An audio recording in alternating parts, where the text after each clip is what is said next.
So it's time now for this week's Difficult Conversation. Now, I'm joined by a familiar face. She's a versatile personality and a true trendsetter. She's TV presenter Danielle Mason, and she's part of reality shows. She's done quite a few of them. My Big Fat Gypsy Wedding. She worked as a model and is the half-sister of Jessie Wallace, who is famous for her role as Cat Slater in EastEnders. Now, Danielle has claustrophobia and anxiety, but bravely faced her fears after being stuck in a lift in Abu Dhabi, but battled through and re-entered a lift later that same day. Now, a lot of people don't think much of claustrophobia. A lot of people don't understand what it's like, but for those who suffer from it, it is really debilitating. And I'm joined now, pleased to say, by TV presenter Danielle Mason. Danielle, thank you for joining me. Thanks for having me. Yeah, lovely to have you on. Now, let's just start with you, because a lot of people would have seen you on...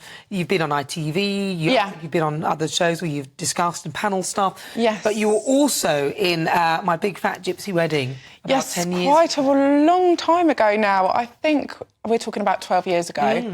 Yeah, so it was a long time ago.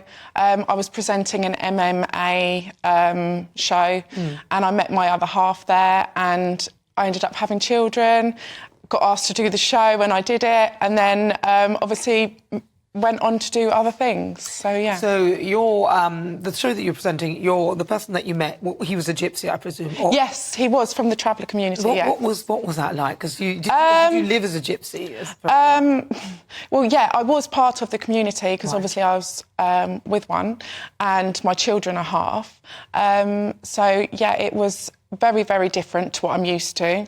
In what way? Because I'm sure a lot of people be wondering, what's it like? Well, you know, I'm quite a career woman, so it was very, you know, you've got to kind of take a back seat with the men, do the housework and the cooking and the cleaning and things like that. But I think the community's changed a lot. I think the women are very different now. So it has changed since I was part of it. And then doing the show and getting married during this thing, yes. What was that like? It was very... Well, they actually came to... I never got married. You didn't get married? No, we didn't get married. But obviously I had my child, and it was about my child, my eldest, Rudy, who's half traveller and half... they call it Gorger. It was about how our differences come together as a family.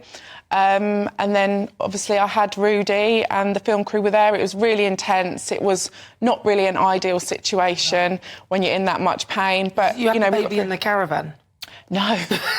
Well, you said that. In a hospital. Well, you said that, I thought. No, in hospital, yeah. So, but, I mean, the show did really well. It had, like, 15 million viewers, like, more than X Factor and that at the time. So it was just bang, bang, bang, bang, bang. But I had been in the industry previously doing page 3 for The Sun as I was younger. But now, obviously, as time's gone on, I've moved on to presenting, I've moved on to other things. Page 3, yeah. That's back in the day. That was some time ago. That would never be allowed now for the woke mindset that has suddenly emerged. You wouldn't be allowed to do that now, would you? I don't think so, no. But what was that like, doing that? Well, I was very young at the time. I think I started when I was 21. And it was really good. I got to travel the world. I got to meet loads of people. I got to model different clothes as well off the back of it. Was doing a lot of publications. So, yeah, it was good fun. I was young. It was good at that time. Yeah, because a lot of people have come through that and done some great things with their career. Yes, they have. It was a door opener, wasn't it, really? Yes, it was a door opener, yeah. A lot of people sort of look down on it, but actually you're in charge of your own destiny. You choose to do it. Yeah. And it's brought you to, you know, to do all the things that you're doing You've got some big names that have come from Page 3. You've got Melinda Messenger, she does the DIY presenting. You've got... Is it Lucinda Lazardi? I don't know whether she did. I think she did, actually. Yeah. She does present in TV shows. Sam. There's quite a Sam few, Smith, Sam Smith, one of them, anyway. Not Sam Smith, not the musician. I remember. God, no.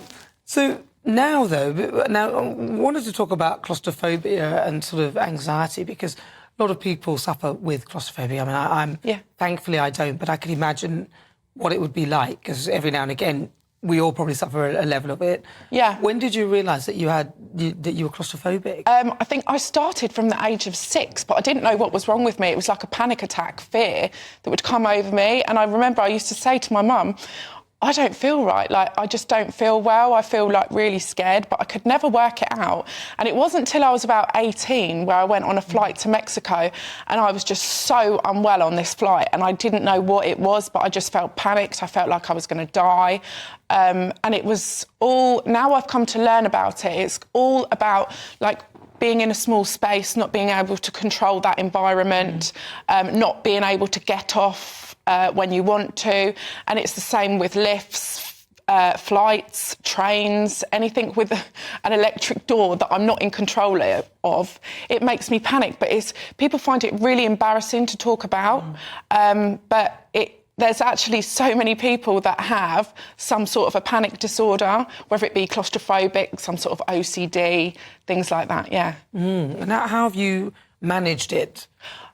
So I went through a stage where I was avoiding situations, so I'd like avoid traffic jams because it was all about being stuck, avoid lifts. No, I'm taking the stairs, even if it was the top of the Shard, I would probably walk. Avoid flying. And it got to a point where I was like, this is actually controlling my life now, and I want to do things. I want to be going travelling again. Like, I want to be having a good time and making the most of my life, because you only live once. So I come to the decision that I was going to get therapy. So I had therapy. I went to the doctors and I got some tablets that I take every day. I still take them now, called fluoxetine, which is for anxiety disorder. Obviously, your doctor prescribed this for you. Yes, my doctor prescribed them, If yeah. anyone is suffering from anxiety and these things, that's the first place to go, right? Yes, so I had to get an appointment. Yeah, you can get the point. It is, isn't it, literally? Yeah, very hard. The tablets that I was prescribed, they actually put that bit of... so they help you? What is it? Because with anxiety disorder, it's something that's missing out of your brain. You're not getting enough...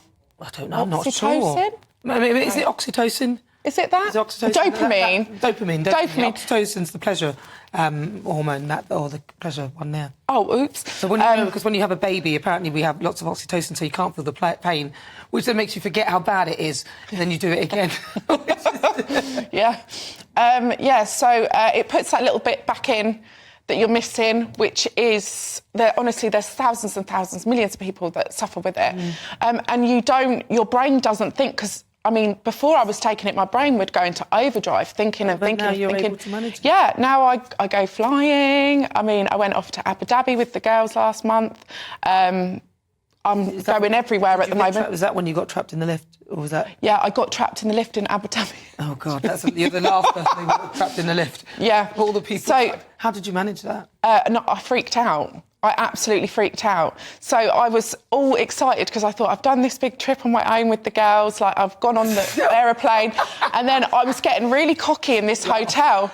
I was getting really cocky and I was like, I'm going to go in the lift on my own because I'd had a couple of cocktails. I went in it and I was like, stuck between two floors. I literally, my legs went to jelly. It felt like about an hour, but it was only 5 minutes. I got out, I literally crawled out the lift and I was crying to this, to this Arab lady, and I was like, oh. And she helped me out the lift, and then I literally took the staircase the rest of the way up. To be honest with you, though, I think a lot of people would be crawling on the floor if they got trapped in a lift. I think lifts can be quite scary. Yeah. So even though I go in the lift and I'm confident in the lift, I think to myself, you always think, if the worst case scenario, what do you do in a lift? You can't really do anything. So I get the feeling. Yeah. I think everyone has a level of it, but you just manage it. I think that's what that is. Mine's just 10 times worse than everyone else's. I just overthink everything. And that's where, going to the doctors helped me, because it put that little bit back, whatever's missing, when you've got these anxiety disorders, and it stops you from thinking that way. Well, so, yeah. Now, I'm good to hear that there is something that people can use to help them. And you also have a cleaning business, I understand. So I do good housekeeping as well, and I go off to... go to different houses and things like that, and do Ideal Home Show, which I've just been booked again to do in March. I did it last year. I have my own shows there, which I produce and present and show the audience all these cleaning hacks. And I took it to the shopping channel as well. That's Ideal great. World, yeah. So give us a good cleaning hack that can help. I always swear by fairy liquid on glass tables with microfiber cloths. So I wouldn't use any other cloths apart from microfiber cloths. And fairy liquid is my number one for cleaning windows and glass. Obviously, there are other... and then dry it out. You get no smears. There are other brands that you could do. This presumably works with all sorts of different... Oh, sorry, yes. Yeah. That's all right. No, but, you know, that's perhaps your one of choice, but there are others. And so you just literally put the washing up liquid on a bit of microfiber and scrub it. No water. Froth it, with a bit of water. Froth it up. And then take your dry microfiber and just dry it off, and it's smear-free. Wow. I swear by that one. I bet your house is... I once went out with this guy, well, not for long, it didn't last long at all, because you come out of the shower and he goes, don't forget to use the thingy thing. You have to do that and get any water droplets off there and all. I thought, oh, sorry, this won't last. Yeah. Have you got one of those in your shower? No, I don't, actually. You don't do that, no, I don't do that. You quite... You should always dry it down, though, because that stops you getting the limescale watermarks. Yeah, but I won't be doing that. I don't do that at all. Yeah, no. But I bet your house is really pristine. No, really. it's not. I've got 2 kids that are running around causing me mayhem. My house is not pristine, no. All right. Well, listen, what's your next project? What's the next thing you're doing? So I've got Ideal Home Show. I do different bits of TV work with another channel sometimes. And... just by presenting stuff. Well, lovely. Well, listen, don't forget to look up Danielle. She's got her Twitter and everything else like that. The usual places. Danielle Mason, thank you very much for sharing. Thank you for having me. Thank you very much.